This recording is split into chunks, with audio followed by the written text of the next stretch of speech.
ਮੈਨੂੰ ਧੋਖੇ ਨਾਲ ਕੈਨੇਡਾ ਲੈ ਆਏ। मैं 40 लाख दिता, उसके बदले ये ट्रक चलाउण दा काम दिता। उसके सिर पर नीला धमाला, हाथों में ट्रक का स्टीयरिंग व्हील और आंखों में आंसू। कनाडा की सड़कों पर ट्रक चला रही एक अमृतधारी लड़की पर इस तरह हमला किया गया कि आपका खून खौल उठेगा। जिस आदमी को उसने गुरसिख भाई समझकर 40 लाख रुपए दिए थे, उसने उसे 6 महीने के लिए जेल भेज दिया। कनाडा में उन्हें गुलामों की तरह इस्तेमाल किया गया और फिर देश से निकालने की धमकी दी गई। लेकिन उस बदमाश को ये बात याद नहीं रही कि दमाला सिर्फ एक पोशाक नहीं बल्कि शक्ति का प्रतीक है। गुरलीन ने उस बंद दफ्तर में ऐसा क्या किया कि पुलिस घबरा गई। इस सच्ची कहानी को देखिए। ये कहानी है गुरलीन कौर की, जो ब्रैम्पटन की सड़कों पर 18 पहियों वाला ट्रक चलाती हैं। गुरलीन कोई साधारण लड़की नहीं थी। उनके सिर पर नीला दमाला, गले में गतरा और चेहरे पर नाम सिमरन की ज्योति उनकी विशिष्ट पहचान थी। वो हर सुबह उठती, अपनी दैनिक प्रार्थना करती और फिर ट्रक के स्टीयरिंग व्हील को प्रणाम करके अपनी यात्रा शुरू करती। उनका सिद्धांत था अपनी मेहनत की कमाई करना और अपने वेतन का 10वां हिस्सा गुरु की सेवा में लगाना। सभी ट्रक चालक उन्हें भाईजी कहकर पुकारते थे। लेकिन कहते हैं कि सबसे अच्छे लोगों को भी सबसे कठिन परीक्षा देनी पड़ती है। गुरलीन सब कुछ सही कर रही थी, लेकिन उनकी पीआर फाइल अटक गई थी। उनके अंक नहीं बढ़ रहे थे और उनका वर्क परमिट समाप्त होने वाला था। विधवा मां होने की जिम्मेदारी भी उनके कंधों पर थी, इसलिए उन्हें रातों की नींद नहीं आती थी। एक दिन गुरुद्वारे में मत्था टेकते समय उनकी मुलाकात एक बुजुर्ग से हुई जो अक्सर वहां सेवा करते थे। गुरलीन उनका बहुत सम्मान करती थी। जब गुरलीन ने जनसंपर्क को लेकर अपनी चिंता व्यक्त की तो बुजुर्ग ने बड़े ही विनम्रता से कहा, बेटी चिंता मत करो, मेरा एक परिचित है जिसका नाम सोढ़ी साहब है। वो एक ट्रांसपोर्ट व्यवसायी है। उसके पास LMIA का कोटा है। वो एक गुरसिख व्यक्ति है, वो तुम्हारा काम अवश्य कर देगा। गुरलीन को ऐसा लगा मानो स्वयं गुरु साहब ने भौरी अदा की हो। वो उसी शाम सोढ़ी से मिलने गई। सोढ़ी के दफ्तर में बाबाओं की तस्वीरें लगी थीं और कीर्तन बज रहा था। सोढ़ी ने बातचीत को बहुत मधुर बना दिया। उन्होंने कहा, बहन आपको LMIA मिल जाएगा, लेकिन सरकारी फीस और वकीलों का खर्च बहुत ज्यादा है। कुल मिलाकर 40 लाख रुपए लगेंगे। 40 लाख? गुरलीन के पैरों तले जमीन खिसक गई। लेकिन सोढ़ी ने एक और शर्त रख दी। देखो बहन, अगले 6 महीने तक तुम्हें हमारी कंपनी में ट्रक चलाना होगा, लेकिन तुम्हें वेतन नहीं मिलेगा। हम उस पैसे का इस्तेमाल तुम्हारे टैक्स और वेतन भुगतान में करेंगे ताकि तुम्हारा PR स्थायी निवास स्वीकृत हो सके। गुरलीन दुविधा में फंसी है। एक तरफ उसकी मेहनत से कमाई हुई दौलत, तो दूसरी तरफ स्थायी निवासी बनने का उसका आखिरी मौका। वो अपनी मां के गहने बेच देती है, कुछ दोस्तों से पैसे उधार लेती है और सोढ़ी को दे देती है। उसे जरा भी अंदाजा नहीं है कि जिस गुरसिख भाई पर वो आंख बंद करके भरोसा करती है, वही उसे ऐसी खाई में ढकेलने वाला है जिससे निकलना मुश्किल होगा। लेकिन क्या सोढ़ी वाकई वैसा ही है जैसा दिखता है? गुरलीन ने सोढ़ी की परिवहन कंपनी में काम करना शुरू किया। उसे सबसे कठिन रास्ते दिए गए, बर्फीले पहाड़ी रास्ते जहां अनुभवी ड्राइवर भी जाने से डरते थे। वो दिन रात ट्रक चलाती, कभी कभी ट्रक में ही सो जाती और बासी रोटी खाकर गुजारा करती। वादे के मुताबिक उसे $1 भी वेतन नहीं मिल रहा था। वो अपनी थोड़ी सी बचत से ईंधन और पानी का खर्च उठाती। सोढ़ी हमेशा कहते थे, आपकी फाइल अगले महीने जमा करनी है, कृपया धैर्य रखें। लेकिन मेरा सब्र जवाब दे रहा था। 3 महीने बीत गए, लेकिन मुझे अभी तक LMIA के कागजात नहीं मिले थे। कहानी में पहला मोड़ यहीं से आता है। एक दिन गुरलीन अपने ट्रक को यार्ड में पार्क कर रही थी, तभी उसने देखा कि एक बूढ़ा ड्राइवर सोढ़ी से बहस कर रहा है। वो ड्राइवर रो रहा था, सोढ़ी साहब, मेरे 2 साल बर्बाद हो गए। मुझे न तो कोई PR मिला और ना ही कोई पैसा। सोढ़ी ने गुस्से में उसे धक्का दिया और कहा, अगर तुम ज्यादा बात करोगे तो मैं इमिग्रेशन डिपार्टमेंट को फोन करके तुम्हारे डिपोर्टेशन के कागजात तैयार करवा दूंगा। ये देखकर गुरलीन दंग रह गई। क्या ये वही मीठा सोढ़ी है? उसने सोचा कि शायद ड्राइवर से कोई गलती हो गई होगी, लेकिन उसके मन में संदेह का बीज बो दिया गया था। अगले सप्ताह सोढ़ी ने गुरलीन को ऐसा बोझ उठाने को कहा जिसका वजन कागज पर कुछ और था और वास्तविकता में कुछ और। गुरलीन ने आपत्ति जताई, भाई ये गैर कानूनी है। अगर मैं स्केल पर पकड़ा गया तो मेरा लाइसेंस रद्द कर दिया जाएगा।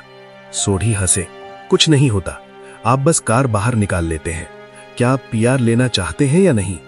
गुरलीन मजबूर थी। उसने अपनी जान जोखिम में डालकर ट्रक ले लिया। रास्ते में पुलिस चौकी देखकर उसका दिल टूट गया। अगर वो पकड़ी गई तो पीआर का सपना तो दूर, जेल जाना तय था। लेकिन किसी तरह भगवान ने उसे बचा लिया। जब वो लौटी और सोढ़ी से अपनी फाइल का नंबर पूछा तो सोढ़ी ने बहाना बना दिया। 6 महीने बीत गए थे, उसकी जेब खाली थी और उसके हाथ भी खाली थे। क्या गुरलीन की सारी मेहनत सचमुच बेकार चली गई थी? 6 महीने की कठिनाइयों के बाद गुरलीन पूरी तरह से कंगाल हो चुकी थी। न पैसा, न प्रचार, न ही कोई उम्मीद। एक दिन वो विनिपेग के एक ट्रक स्टॉप पर चाय पी रही थी। उसके चेहरे पर उदासी देखकर एक और पंजाबी ट्रक ड्राइवर, जिसे वो पहले से जानती थी, हरजीत, उसके पास आया। हरजीत इस धंधे का पुराना खिलाड़ी था। उसने पूछा, क्या बात है बहन, आज वो नुकीले दांतों वाली शेरनी कैसे खुली घूम रही है? गुरलीन का दिल खुशी से भर गया। उसने हरजीत को पूरी कहानी सुनाई कि कैसे उसने सोढ़ी को 40 लाख रुपए दिए और 6 महीने तक मुफ्त में काम किया। ये सुनते ही हरजीत के हाथ से चाय का प्याला गिर गया। दूसरा मोड़ यहीं आया। हरजीत ने कहा, बहन, आप किस सोढ़ी की बात कर रही हैं? वही जिसने ब्रैम्पटन में दफ्तर खोला था। उसे तो पिछले साल ब्लैकलिस्ट कर दिया गया था। सरकार ने उसकी कंपनी को LMIA जारी करने से रोक दिया है। वो आपको कौन सा LMIA देगा? गुरलीन के कान बजने लगे। उसे यकीन नहीं हो रहा था। हरजीत ने अपने फोन पर सरकारी वेबसाइट खोली और उसे दिखाया कि सोढ़ी की ट्रांसपोर्ट कंपनी को प्रतिबंधित कंपनी के रूप में सूचीबद्ध किया गया था। गुरलीन को चक्कर आने लगा। तो क्या वो पिछले 6 महीनों से झूठ के सहारे जी रही थी? उसके 40 लाख रुपए, उसकी मेहनत, उसका समय, सब कुछ एक बदमाश ने छीन लिया था। हरजीत ने आगे बताया, बहन, ये अकेला नहीं है। जिस बूढ़े आदमी से तुम गुरुद्वारे में मिली थी, है ना, ये सोढ़ी का ससुर है। ये मासूम बच्चों को गुरुद्वारे में फंसाता है और सोढ़ी उनका खून निचोड़ लेता है। ये पूरा गिरोह है। गुरलीन का विश्वास बुरी तरह आहत हुआ था। जिस धर्म पर उसे भरोसा था, वही इन दरिंदों का भेष था। अब गुरलीन के पास 2 ही रास्ते थे, या तो चुपचाप पंजाब लौट जाए या इस अन्याय के खिलाफ लड़ाई लड़े। लेकिन बिना पैसे और सबूत के वो इतने बड़े मगरमच्छ से कैसे लड़ पाएगी? गुरलीन ब्रैम्पटन लौट आई, लेकिन इस बार उसकी आंखों में आंसू नहीं बल्कि आग थी।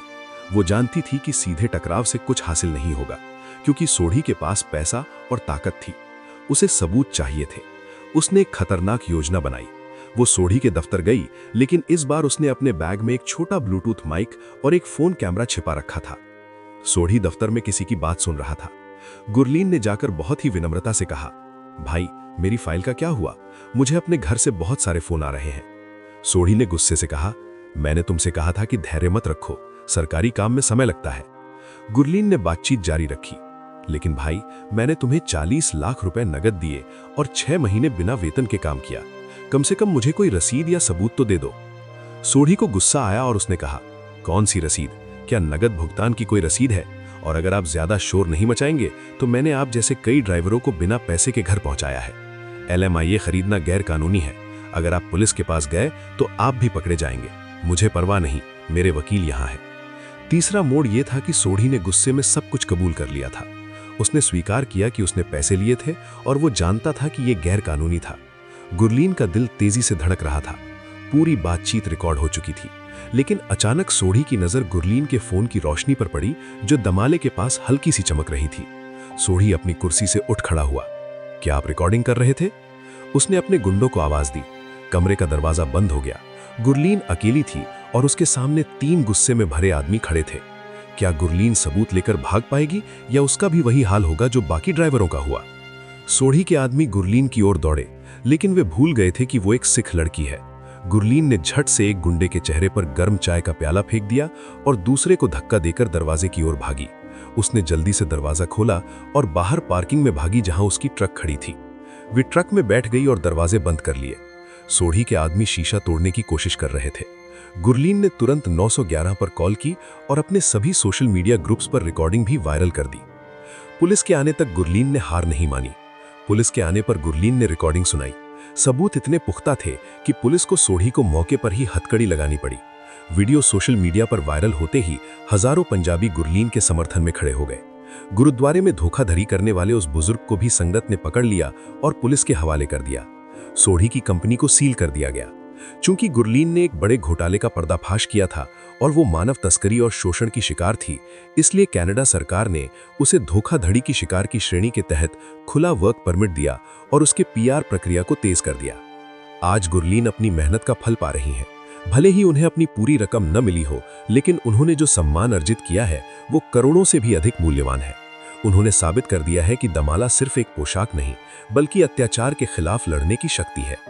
क्या आपको लगता है कि हमारा समुदाय अपने ही लोगों को लूट रहा है? क्या आप कभी ऐसे किसी एजेंट या रिश्तेदार का शिकार हुए हैं? अपने विचार कमेंट में जरूर लिखें। अगर आपको इस शेरनी जैसी लड़की का साहस पसंद आया तो वीडियो को लाइक और शेयर करें ताकि कोई और लड़की इस जाल में न फंसे। सत श्री अकाल।